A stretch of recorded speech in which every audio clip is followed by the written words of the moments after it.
Hi, I'm Laura, a 35-year-old single mom navigating this hectic life with my incredible 12-year-old daughter, Emily. We've got a charming little place in the suburbs. It might not be much, but it's our home. I'm working tirelessly as a nurse, juggling long shifts to ensure we have food on the table and a roof over our heads. Emily is truly something special, sharp as a tack and brimming with creativity. Her curly hair is like a fairy tale mane, and she loves using it to showcase her unique style. Then there's Gertrude, my ex-mother-in-law, a real thorn in my side. At 68, she's a cranky widow living uncomfortably close. While I do value her help with Emily after school, her presence can be a bit overwhelming. Laura, dear, don't you think Emily's hair is a bit unruly? Gertrude's voice cuts through my morning rush. I take a deep breath and respond, it's just hair, Gertrude. Emily likes it that way. In my day, young ladies knew how to present themselves properly. Gertrude huffs. I bite my tongue, reminding myself that I should be grateful for any childcare help. Thank goodness for Sarah, my best friend and fellow nurse. She's my anchor, always ready to listen or step in with Emily when Gertrude gets particularly unbearable. One day, over coffee, Sarah says, "Girl, I don't know how you put up with that old bat. You've got the patience of a saint." I chuckle and reply, "Believe me, it's wearing pretty thin." Then there's Michael, my neighbor. He's a real gem, always offering to help with odd jobs around the house. I'd be lying if I said I hadn't noticed the way he looks at me. But after the whole mess with Emily's dad, I'm not quite ready to dive back into the dating scene. "Hey Laura, need a hand with that?" Michael calls out as I'm struggling with some boxes in the driveway. "Thanks, Michael. You're a lifesaver," I reply, trying not to focus on how his shirt fits snugly over his arms as he lifts the heavy box. But hey, not everything is bad. There are great neighbors and charming handymen. The real drama is the ongoing clash between Gertrude and me over how to raise Emily. One night at dinner, Gertrude scolds, "Emily, sit up straight. A lady doesn't slouch." I notice Emily's shoulders slump even further. "Mom, do I have to listen to her?" Emily asks. "Just do your best, sweetie," I reply, casting a warning glance at Gertrude. We all have different views on what's important. Different views indeed, Gertrude grumbles. "If you just listened to me, Laura, that child wouldn't be so unruly." I tighten my grip under the table. Emily isn't unruly, she's just expressing herself. I won't squash that. Mark my words, Laura, without proper discipline, that girl will end up in trouble. Watching Emily retreat to her room, her wild curls bouncing with each step, I can't help but worry about how long I can maintain this fragile balance. I have a sinking feeling that when it breaks, it won't be pretty. After an exhausting extra shift at the hospital, all I wanted was to hold my little girl and collapse into bed. But as soon as I walked through the door, a sense of dread washed over me. "Emily, sweetie, I'm home," I called out. The silence that greeted me was unsettling. I found her curled up in bed, sobbing. When she looked up, my heart nearly stopped. My beautiful girl's curls were gone, her head shaved clean. "Mom," Emily cried, throwing herself into my arms. "Grandma," while I was sleeping. I held her tightly, trying to comfort her as my mind raced. "Shush, sweetheart, it's going to be okay. We'll fix this." But inside, I was furious. How could that woman do this to my child? I stormed into the living room where Gertrude sat with an unsettling calm. "What on earth did you do?" I demanded. Gertrude remained unfazed. "I did what was necessary. That child was becoming far too vain and disobedient." "Vain? Disobedient? She's just a 12-year-old girl." "Exactly, and it's about time she learned some discipline. In my day, this isn't your call to make." I cut her off. "What you did is assault. I'm calling the police." Gertrude scoffed. "Don't be so dramatic, Laura. I've tolerated your lenient approach long enough. Someone had to step in before Emily ended up a delinquent like her father." That's when I lost my temper. "Get out of my house, now." Gladly, Gertrude sneered. "But remember, you'll regret ignoring my advice. That girl needs discipline. The only thing she needs is for you to stay far away from her." As Gertrude gathered her things, the reality of the situation hit me hard. I sank to the floor, tears streaming down my face. Just then, there was a knock at the door. It was Michael, looking worried and concerned. "Laura, is everything all right?" I heard shouting. Michael took one look at my tear-streaked face and knew something was terribly wrong. "What happened?" he asked, his concern growing as I struggled to find my voice. Instead, I just gestured towards Emily's room. Michael's eyes widened with shock as he saw her. "Oh my God, who did this?" he asked, his voice filled with disbelief. "Gertrude," I managed to choke out. Michael's expression hardened. "That's it. I'm calling the police." "No," Emily cried. "I don't want anyone to see me like this." I held her tightly. "It's okay, sweetie. We won't do anything you're not comfortable with." Michael knelt beside us, his concern evident. "Is there anything I can do?" Before I could respond, my phone rang. It was Sarah. "Laura, what's going on? I saw your missed call and you sounded really upset in your voicemail." Between sobs, I tried to explain. "That awful woman." Sarah's voice was firm. "I'm coming over right now." Within minutes, Sarah burst through the door, arms loaded with bags. "All right, I've got hats, scarves, and some cute pixie cut photos for inspiration.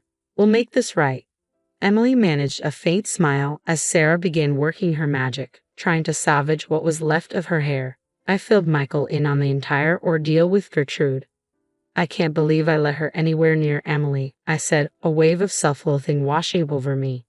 Michael squeezed my hand reassuringly. "This isn't your fault, Laura. You were just trying to do your best for your daughter." Sarah nodded in agreement. "Michael's right. The only person to blame here is that old bat." "Gertrude." I nodded, but the guilt still gnawed at me.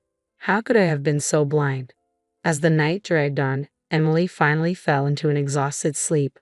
Sarah and Michael insisted on staying, setting up camp in the living room. Alone in bed, staring at the ceiling, I made a vow. Gertrude would face consequences for what she had done. I was determined to see justice served. My daughter deserved nothing less. The next few days were a blur of tears, anger, and sleepless nights. Emily wouldn't leave her room, let alone go to school. I called in sick, knowing she needed me more than ever.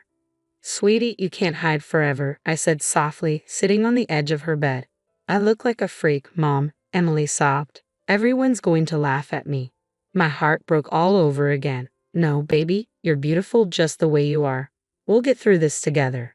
Our first stop was the police station, but it turned out to be a major disappointment. "I'm sorry, ma'am, but since there was no physical harm, this is considered a civil matter," the officer said, clearly uninterested.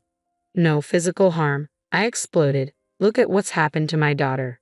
But it seemed rules were rules, so the next step was consulting a lawyer. "We can certainly pursue charges for emotional abuse and file for damages," the lawyer explained. "But be warned, it won't be easy." I was determined, undeterred by the challenges. Sarah was a lifeline throughout it all, helping me document everything, photos, timelines, you name it.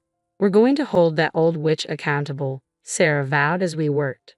Meanwhile, Michael was working his own magic. "I've got a friend who specializes in family law," he said. "He's a top-notch lawyer and is willing to take your case pro bono." I could have kissed Michael right then and there, but there was no time for that. Things were about to get even messier. It began with whispers at the grocery store and sidelong glances from neighbors. Soon, calls from distant relatives started pouring in. "Laura, is it true you've been neglecting Emily?" my cousin asked.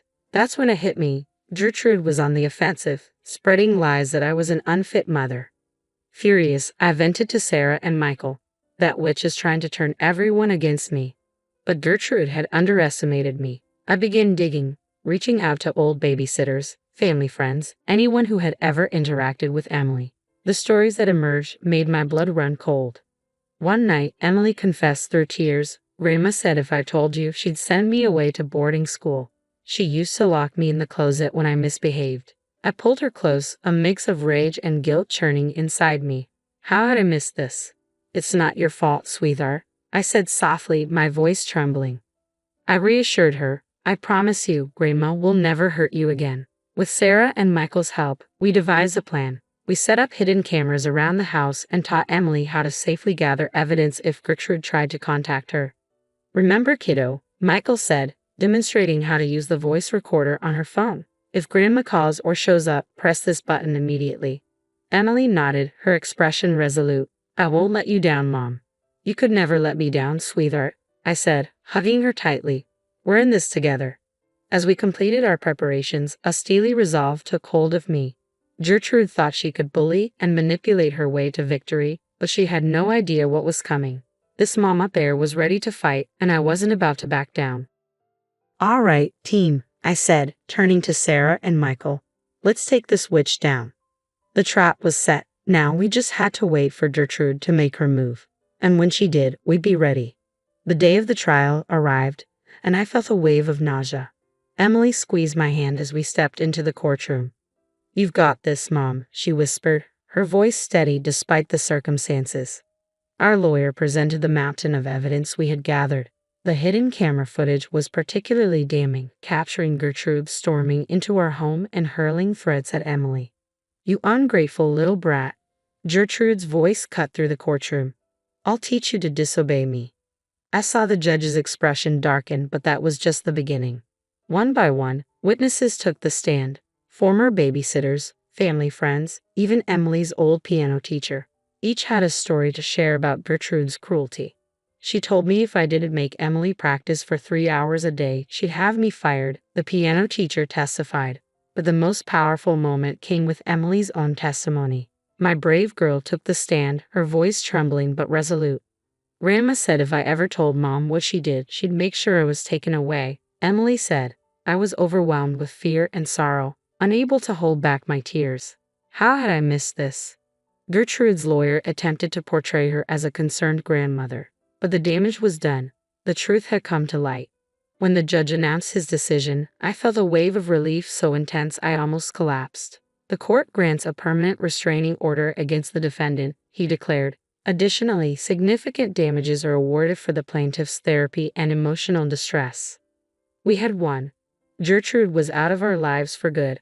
As we left the courtroom, Gertrude approached us, tears in her eyes. "Laura, Emily, I'm so sorry," she said, her voice trembling. I cut her off sharply. "Save it, Gertrude. You're dead to us." As we walked away from the courtroom, I felt a heavy burden lift from my shoulders. The following months were challenging, but we navigated them together. Emily began therapy and slowly started to come out of her shell.